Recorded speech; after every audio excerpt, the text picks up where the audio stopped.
Hello friends, आज मेरे साथ आचार्य राजेश चित्रकूट जी हैं एंड इन्होंने हमारे कई फैक्ट्रीज का वास्तु किया है।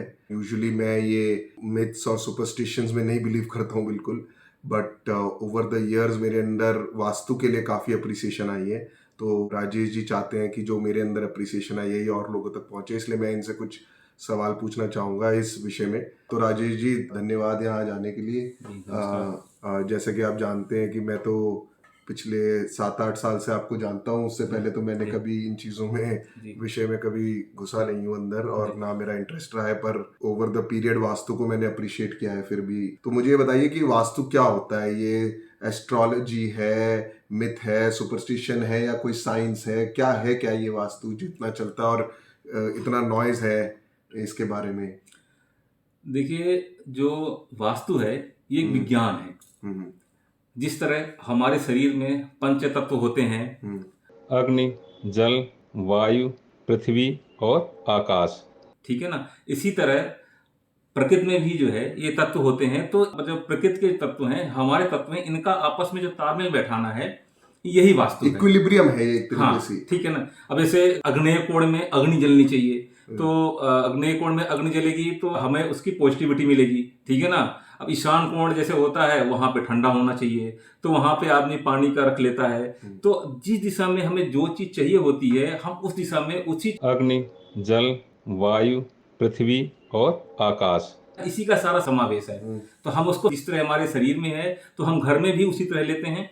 तो अगर हम इसका सही पैमाने पे हर चीज को बनाते हैं, तो उसमें रहने वाला व्यक्ति सुखी रहता है। वास्तु एक जीवन जीने की कला है, जो हमारे ऋषि मुनियों ने इसकी खोज करी थी, और इसको हम लोगों को, इस ज्ञान को बैठे बैठे मुफ्त में मिल गया है। तो शरीर के अंदर क्या होता है, मतलब इसका थोड़ा ठीक से समझाइए। शरीर के अंदर भी क्या हर चीज की दिशा होती है, हर चीज का हाँ, स्थान होता है? जैसे प्रकृति में क्या होता है, अग्नि, जल, वायु, पृथ्वी और आकाश। ठीक है ना? इसी तरह शरीर में वात है, पित्त है, कफ है। तो यही वात पित्त कफ जो है, अग्नि जल वायु, तो ये शरीर में भी ये सारी चीजें हैं।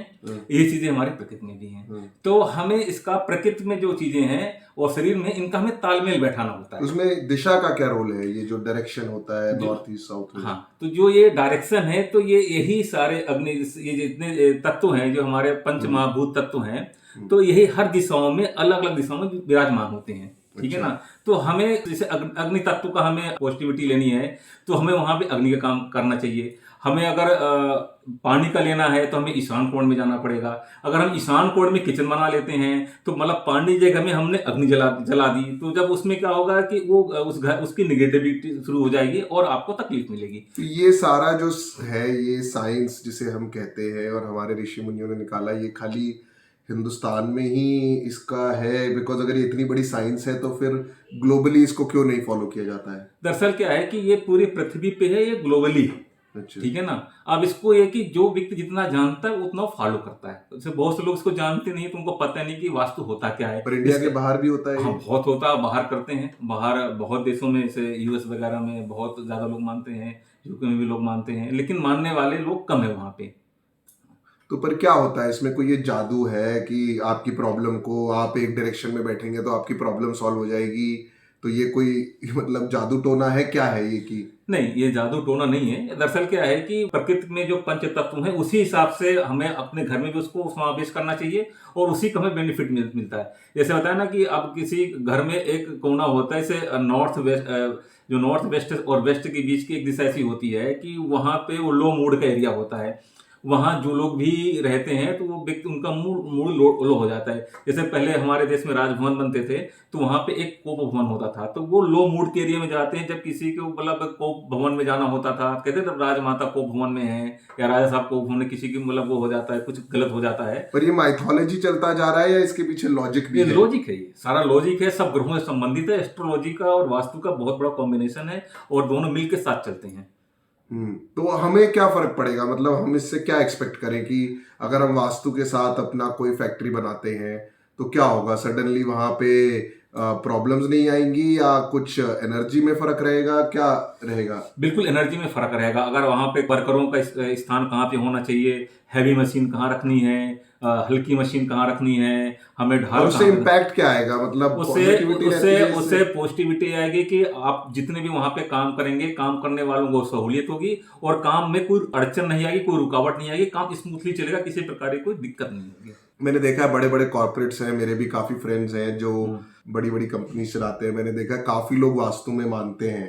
अभी जैसे हमारे यहाँ भी कुछ लोग बड़े बड़े एफएमसीजी कंपनी से आए हैं, पेंट कंपनी से आए, ये बड़ी बड़ी कंपनी सारे अपनी फैक्ट्रीज वास्तु के हिसाब से। पर ऐसा क्यों इन लोगों का बिलीव क्यों बन गया है? वाई, मतलब ये ज्यादा हर्ड मेंटालिटी चलता जा रहा है या लोगों को कुछ इसमें बेनिफिट लगता है या इसमें कुछ पुरानी साइंस है? देखिए, पुरानी साइंस है और प्रैक्टिकली भी लोगों ने देखा है। जैसे कई बार लोग होते हैं कि इनका ईशान कोण जो नॉर्थ ईस्ट होता है वो काफी उठा हुआ होता है, वहां पे लोगों ने ऊंची ऊंची चीजें बना रखी होती हैं जिसकी वजह से उनका काम नहीं चलता। आपकी फैक्ट्री में पुरानी वाले में ऐसा था, फिर हमने आपके नॉर्थ ईस्ट को हमने नीचा करा, साउथ वेस्ट को ऊंचा किया, तो आपका काम, आपकी फैक्ट्री चल पड़ी।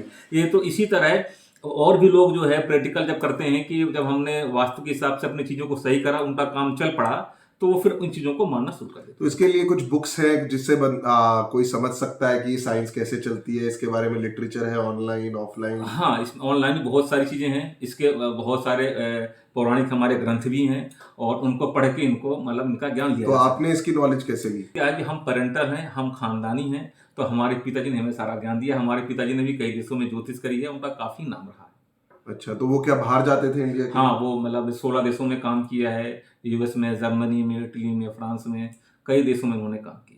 तो आप भी आजकल वास्तु इवॉल्व होता रहता है, अभी भी इस पे रिसर्च चल रही है या? अभी इसमें भी मैं रिसर्च कर रहा हूँ और इसमें बहुत पॉजिटिव रिजल्ट आ रहे हैं और भी मैं नई नई चीज खोज करके लोगों को उसका बेनिफिट देने की तो कोशिश कर रहा आप हूँ। बाकी लोगों को क्या टिप देंगे कि जो लोग अपना कोई नया बिजनेस कर रहे हैं, घर बना रहे हैं, उनको किस तरीके से वास्तु को अप्रोच करना चाहिए और उनकी एक्सपेक्टेशन क्या होनी चाहिए वास्तु से? क्योंकि कई कई लोग सोचते हैं कि इससे जादू हो जाएगा, जादू तो शायद नहीं नहीं, होता है। देखिए, वास्तु से कोई जादू नहीं होता। वास्तु एक जीवन जीने की कला है, आपकी लाइफ को स्मूथ कर देता है। जब जब जो आर्ट ऑफ लिविंग की तरह है ये। हाँ, आर्ट आपके लाइफ को स्मूथ कर देता है। आपके घर में अगर किसी दिशा में मान लीजिए नॉर्थ ईस्ट में टॉयलेट बना हुआ है, तो ऑलरेडी नॉर्थ ईस्ट में टॉयलेट होना चूंकि वो पूजा का स्थान है और वो ज्यादा मतलब सबसे आध्यात्मिक एरिया है, सबसे साफ सुथरा एरिया, अगर वहां पे आप टॉयलेट का इस्तेमाल करेंगे तो ऑलरेडी उस घर में निगेटिविटी आएगी, घर में कलेश होगा, उस घर में रहने वाले को बीमारियां पैदा होंगी।